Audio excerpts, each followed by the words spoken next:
arroja nueva luz para comprender en profundidad una época muy abigarrada. A partir del siglo IV, el cristianismo pasa a ser la religión dominante en Occidente. Así, debe encontrar un sistema propio de interpretación de los sueños y del fenómeno onírico en general.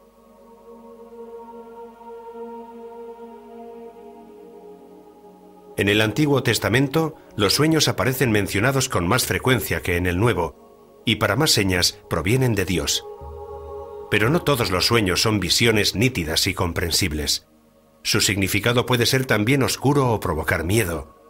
Algunos son muy peligrosos porque no provienen de Dios, son engaños o tentaciones, o pruebas que hay que superar.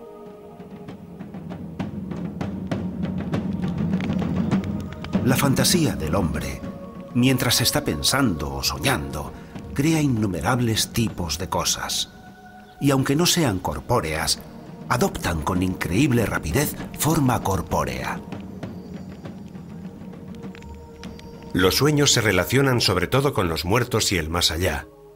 Son sombras, fantasmas, se relacionan con el infierno, pueden ser generados por el espíritu del ser humano, o tal vez por los espíritus inmortales o por los dioses.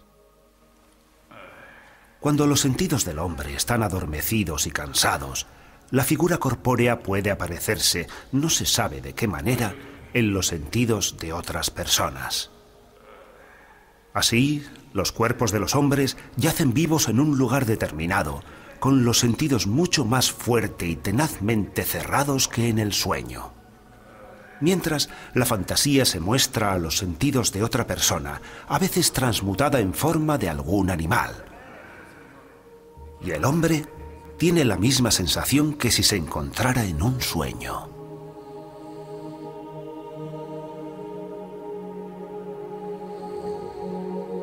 Para el cristianismo de la Edad Media, el sueño es motivo de curiosidad y al mismo tiempo de terror.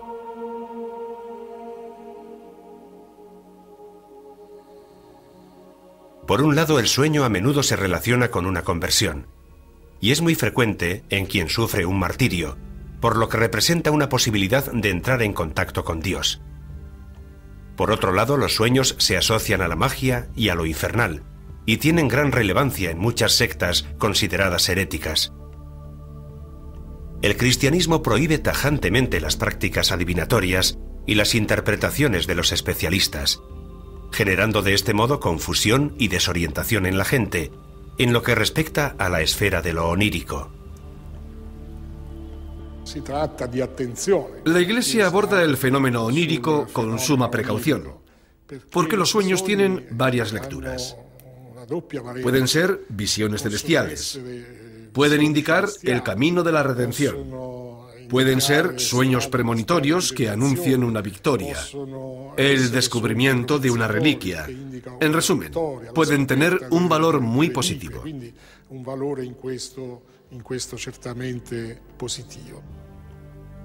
Asociado al cuerpo y por tanto al demonio, el sueño pasa a ser transmisor de tentaciones carnales y no puede ser aceptado como premonición de hechos futuros, porque el futuro pertenece únicamente a Dios. De este modo se asiste a una represión de la actividad onírica en toda regla, con un recrudecimiento de los controles por parte de la Iglesia. Pero el sueño también puede tener un valor profundamente negativo, en cuanto a que ha sido inspirado por el maligno para engañar. En esto consiste evidentemente su vanidad y el peligro que puede representar.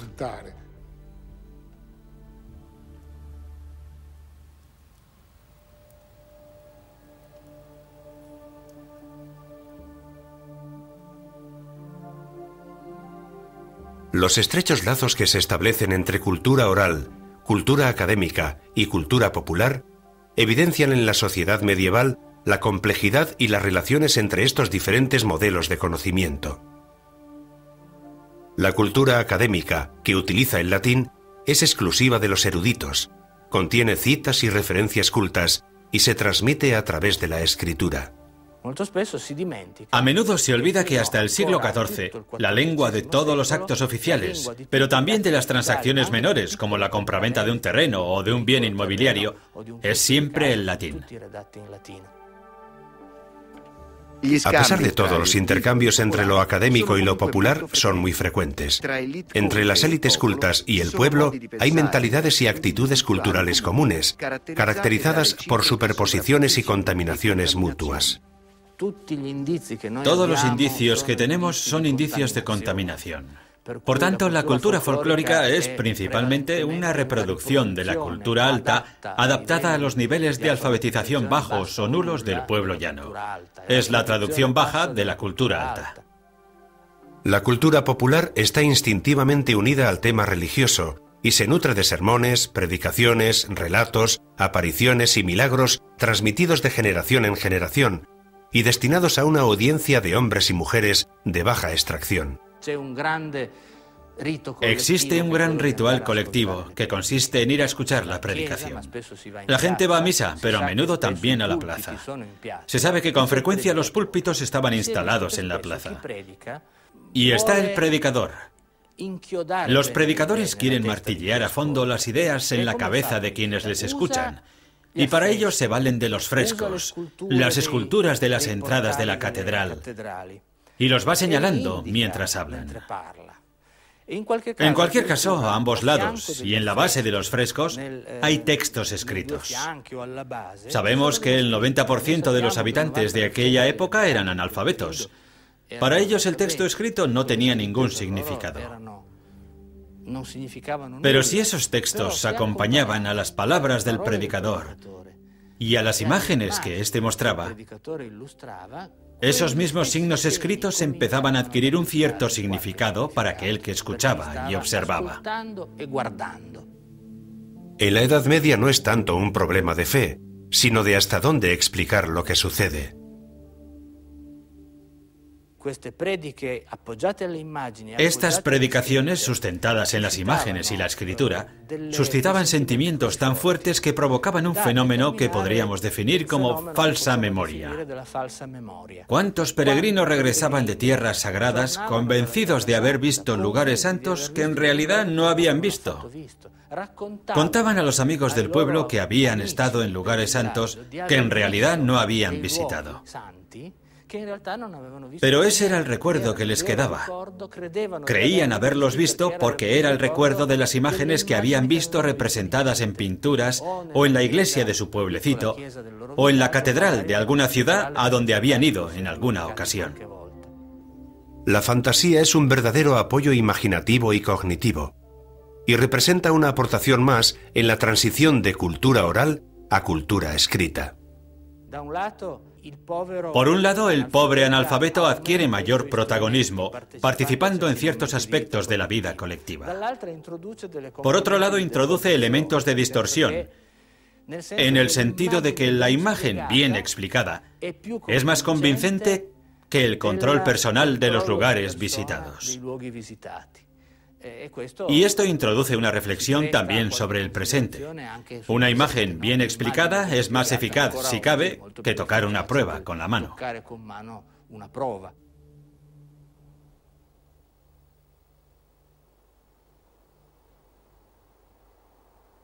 Otro fenómeno que impregna todas las capas sociales y niveles culturales es la magia, que aparece como auténtica encrucijada entre cultura académica y cultura popular. Esta relación que existe desde tiempos inmemoriales entre la magia y el pueblo es un vínculo estrechísimo, casi como el vínculo feudal que une al señor con su vasallo.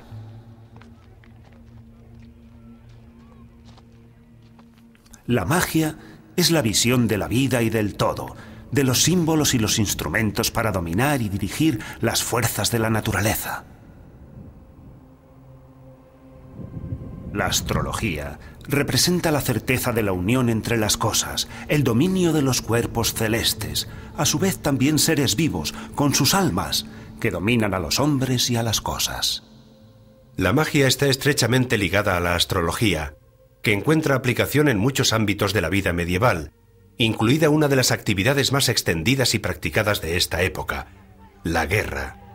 Sin quitar nada a los principios religiosos y a la participación en la fe cristiana, los astrólogos eran una parte importante de la corte y acompañaban al rey en sus guerras.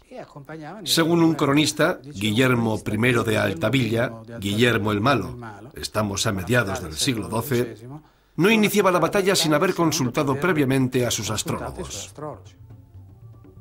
Sobre todo a partir del siglo XII, en la práctica bélica occidental se difunde el recurso de la adivinación astrológica. En esto se incluye, por ejemplo, la elección de la fecha y la hora para emprender una batalla.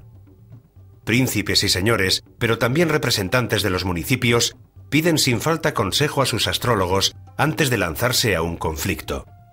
Y a veces sus opiniones cuentan más que las de los propios asesores militares.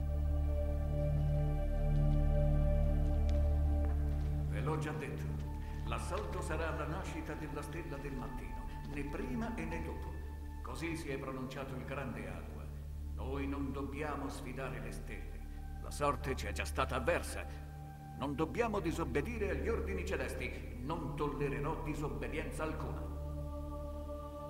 Stanotte le stelle chiedono un pigno di sangue.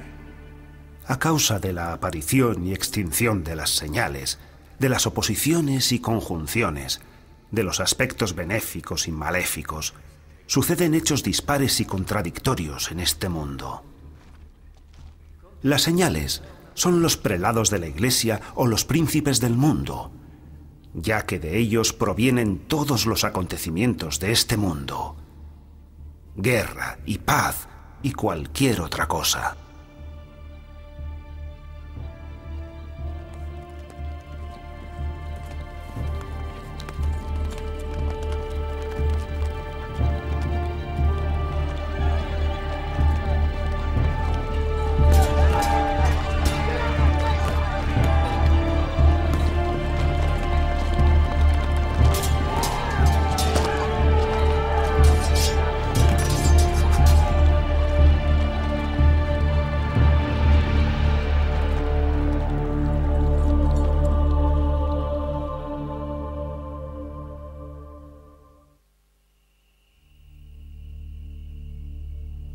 Como cualquier época histórica, la Edad Media también está plagada de verdaderas obsesiones que nacen de su singular mentalidad.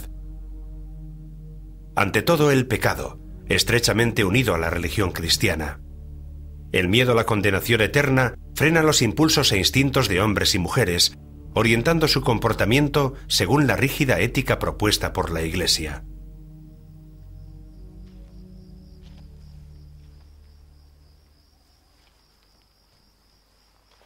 Merecerá penas aún más severas por todo aquello que haya hecho, ya que con la misma vara con la que medimos, seremos medidos nosotros también, y aquello que hagamos nos lo harán a nosotros también.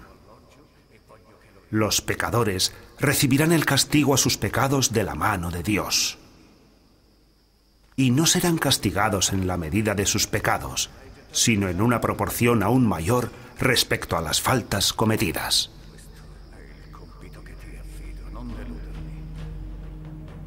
Al que cede, no le queda más salida que la penitencia o la petición de intercesión a la Virgen María o a los santos, siempre con el temor de haber puesto en un brete la salvación de su propia alma. Aquel que reciba de la mano del Señor doble castigo por sus pecados, seguirá pagando por su culpa en el fuego del infierno, y desesperará al no encontrar ya ninguna salvación.